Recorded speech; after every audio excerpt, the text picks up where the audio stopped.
enchaîne sur la suite avec des interprétations d'une autre forme d'inégalité économique caractéristique de la structure sociale française, qui se constitue donc les inégalités de patrimoine.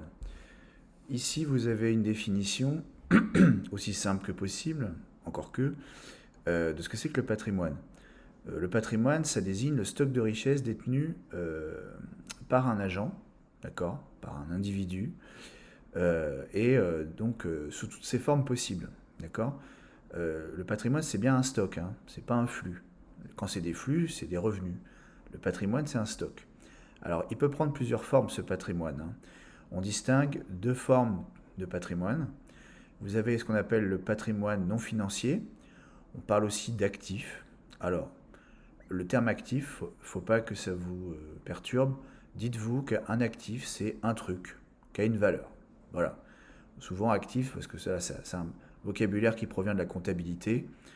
Voilà, on parle d'actifs parce qu'il y a il y a du passif aussi. Actif, passif, bon, ça ne nous intéresse pas. Mais donc dites-vous, pour simplifier, que voilà, c'est un truc qui a une valeur, hein, pour une personne. Donc on a d'un côté les actifs qu'on appelle non financiers, c'est-à-dire des actifs dont la valeur ne se négocie pas sur les marchés financiers. D'accord. Donc rien à voir avec la finance, tous ces trucs-là. C'est des choses dont la valeur se négocie sur d'autres marchés que les marchés financiers. Donc au sein des actifs non financiers, vous avez d'une part ce qu'on appelle les actifs physiques, c'est-à-dire qu'on peut toucher, hein, qui sont tangibles, on dira aussi qu'ils sont tangibles, c'est des objets qu'on peut toucher.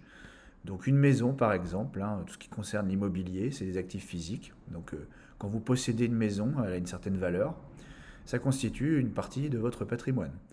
Un terrain, c'est aussi un actif physique. La terre, elle est là, vous pouvez marcher dessus, bon, c'est un actif physique. Bon après, vous voyez, je donne des exemples pour être sûr, hein. Une voiture, vous voyez, vous avez une voiture qui vaut cher, ou pas cher d'ailleurs, qu'importe. Mais c'est un actif physique à une certaine valeur, c'est un élément de votre patrimoine, et en particulier de votre patrimoine non financier. Au sein toujours des actifs non financiers, vous avez les actifs qu'on appelle incorporels. Ok. Alors, on oppose actifs physiques qui ont une existence physique qu'on peut toucher aux actifs incorporels, c'est-à-dire des choses qui ont une valeur, mais qui ne sont pas palpables. On ne peut pas toucher véritablement, ce pas des objets vraiment. Donc là après vous commencez un peu à reconnaître des choses qu'on a déjà vues, hein, sur la propriété intellectuelle. Les brevets, hein, un brevet sur une idée, sur une invention, c'est un actif incorporel. Il y a un contrat à la rigueur qui reconnaît ça. Mais c'est pas un objet, le brevet. Les logiciels aussi, alors, ils peuvent prendre une forme physique, hein, s'ils sont sur disque dur. Mais sinon, le logiciel en lui-même, c'est une espèce de truc informatique, des applications qui sont numériques, qui n'ont pas d'existence physique. Donc, et ça a une valeur aussi. Un logiciel, ça peut coûter très très cher. Donc, c'est un actif, mais incorporel. Vous avez aussi voilà, les fonds de commerce, hein, c'est les autorisations pour pouvoir faire du commerce, hein, ça s'achète, on appelle ça un fonds de commerce. Tout ça, ça va pour actifs non financiers, qui sont un élément du patrimoine. On oppose les actifs non financiers aux actifs, du coup, financiers, c'est-à-dire des choses qui ont une valeur qui se négocient sur les marchés financiers. Bon, vous n'avez pas besoin de savoir ça, mais pour ceux qui veulent comprendre la distinction, voilà, ça vient de là. Alors, nous avons les dépôts. Alors, les dépôts, c'est un petit peu bon, c'est un petit peu ambigu parce qu'il y a des dépôts dont la valeur ne se négocie pas sur les marchés financiers. C'est un peu un truc entre les deux. Moi, je l'ai mis du côté des actifs financiers, mais je vous avoue que j'ai pas trouvé exactement où il fallait le ranger. Bon, mais bon, c'est pas très grave. Donc, les dépôts, c'est l'argent que vous avez sur votre compte en banque que vous pouvez retirer quand vous souhaitez. Les actions d'entreprise, d'accord, ça c'est des titres de propriété d'une entreprise. Vous êtes propriétaire d'un certain pourcentage du capital de l'entreprise. Vous êtes actionnaire. Donc la valeur de votre action se négocie sur les marchés actions. Donc c'est bien un titre financier ou un actif financier. Les obligations, bon, ça on verra ça, un chapitre prévu pour ça. C'est des titres de dette. Hein, c'est voilà, vous devez de l'argent à quelqu'un, il faudra le rembourser plus tard. Et la valeur de ce contrat peut elle-même varier dans le temps sur les marchés obligataires. Et ensuite, vous avez tous les titres financiers divers. Voilà, ça ressemble à des obligations, mais ça a des échéances plus ou moins longues, en général plus courtes, avec des options spéciales. Enfin bon, on verra ça plus tard. Mais tout ça, c'est des trucs qui ont une valeur, et qui se négocie sur les marchés financiers. Ok, donc tout ça, ça constitue le patrimoine d'un individu. Donc nous, on va voir dans l'activité 5 quel est, comment sont réparties les inégalités de patrimoine. Est-ce qu'il y a beaucoup d'inégalités de patrimoine en France ou pas? Bon alors, spoiler, hein, il y a beaucoup plus d'inégalités de patrimoine en France qu'il n'y a d'inégalités de revenus, par exemple. Alors bon, on va voir ça de manière chiffrée. Donc voilà, doc 6. Patrimoine moyen par décile en 2015. Donc, comme d'habitude, réflexe, est-ce qu'on est sur des déciles pointés ou des déciles moyens? C'est écrit, on est sur des déciles moyens. Déjà, on est en décile, hein, on n'est pas en centile, ni en quartile, ni en quintile. On est toujours sur des déciles. Ça concerne l'année 2015. Et donc, vous avez... en fait, on est sur des déciles moyens, mais voilà, on marque bien la différence entre les déciles ici, si vous voulez. Inférieur au premier décile, donc c'est inférieur au premier décile pointé, sous-entendu. Donc, si on est en dessous du premier décile pointé, on est dans le premier décile en termes de décile moyen. Okay, on est dans le premier petit paquet, ou dans la première part de gâteau, sur les 10. Ça va? Et supérieur au 9e décile, comme pour le document précédent, bah, on est au-dessus du 9e décile pointé, donc on est dans le 10e décile de patrimoine moyen. On est dans la 10e part de gâteau. Et entre les deux, bah voilà, vous comprenez, hein, c'est deuxième décile ici, donc deuxième part de gâteau, troisième décile, quatrième décile, jusqu'au 10e décile, qui est au-dessus ici du 9e décile pointé. Ok? Bon, je vais un peu plus vite parce que voilà, on a pris le temps dans les vidéos précédentes, donc je pense que normalement vous avez compris. Mais on va quand même faire 2-3 interprétations, sauf que là, il s'agit du patrimoine. Faites une phrase avec la donnée entourée du premier décile, puis une autre avec la donnée entourée du 9e décile. Alors d'ailleurs, ma question est mal tournée. J'aurais dit avec la donnée entourée du 10e décile. Alors voilà, regardez, je vais corriger en même temps que vous. Du 9e décile pointé. Ou du 10e décile moyen. Voilà. On peut faire 2 interprétations possibles. Alors allons-y. Alors il faudra faire la même chose. Et puis alors pour le premier décile, bon bah pareil, hein, soit on parle du premier décile. Alors on n'a pas la valeur du décile pointé, donc on va quand même raisonner en décile moyen. Donc allons-y. Donc en 2015, puisque c'est l'année dont il s'agit, et donc c'est des déciles moyens, les ménages dont le patrimoine était inférieur au premier décile disposaient en moyenne d'un patrimoine de 2000 € brut, d'après l'INSEE.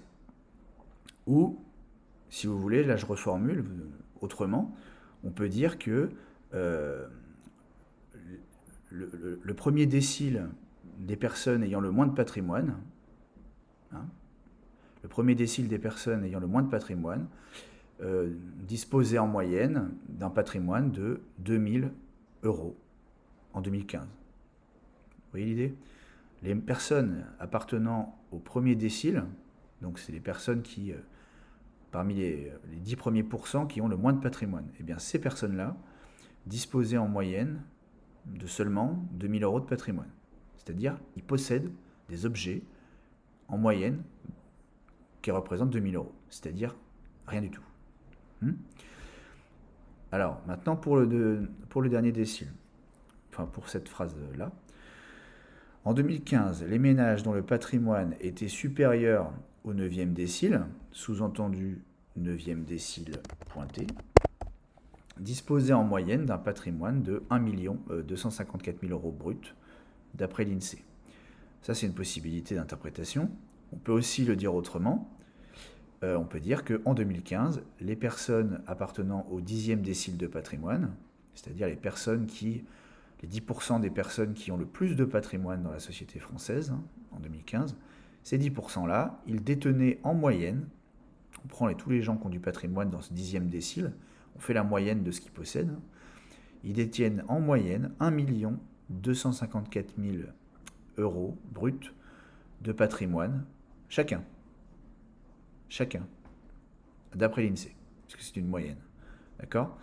Donc vous constatez déjà, rien à vue d'œil, hein, que la moyenne des patrimoines est très très très très très éloignée. Hein. Les 10% qui ont le moins de patrimoine, ils sont à 2000. Les 10% qui ont le plus de patrimoine, ils sont à 1 254 000 euros. C'est énorme. La différence est énorme. Alors comment est-ce qu'on peut mesurer cet écart? Eh ben, c'est facile. On va utiliser le rapport interdécile, de décile moyen, en termes de patrimoine, et on va l'interpréter dans la question 2. Alors à présent, faites une phrase pour interpréter le rapport interdécile de 2015, données entourées, c'est-à-dire le 623,6. Bon, bah, vous voyez bien ce qui va se passer. Hein. Le 623,6, c'est par combien j'ai multiplié 2000 pour arriver à 1 254 000. Ça nous donne la phrase suivante. En 2015, les ménages appartenant alors c'est au 10e décile,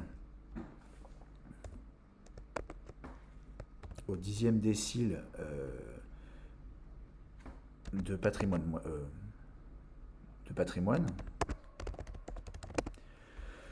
disposaient en moyenne d'un patrimoine 623,6 fois plus élevé que le patrimoine moyen des ménages appartenant au premier décile. Ça va? Ou je vous le redis autrement, les ménages, ou les 10% des ménages ayant le plus de patrimoine, avaient en moyenne un patrimoine 623,6 fois plus élevé que les 10% des personnes ayant le moins de patrimoine, en 2015, d'après l'INSEE. Je redis une dernière fois, les 10% de la population ayant le plus de patrimoine disposaient en moyenne d'un patrimoine 623,6 fois plus élevé que les 10% de la population disposant le moins de patrimoine. Donc rappelez-vous, pour information, avant qu'on arrête la vidéo, les inégalités en termes de niveau de vie, si on remonte un tout petit peu le temps sur le doc précédent, en 2017, c'était 6,8. Le plus riche a gagné 6,8 fois plus en termes de revenus, de niveau de vie, quoi. Hein. Si vous passez désormais aux inégalités de patrimoine, c'est plus du tout 6,8, c'est 623. Vous voyez un peu la différence.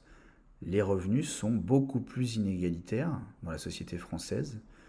Pardon, pas les revenus, le patrimoine, la détention de patrimoine est beaucoup plus inégalitaire en France que les revenus.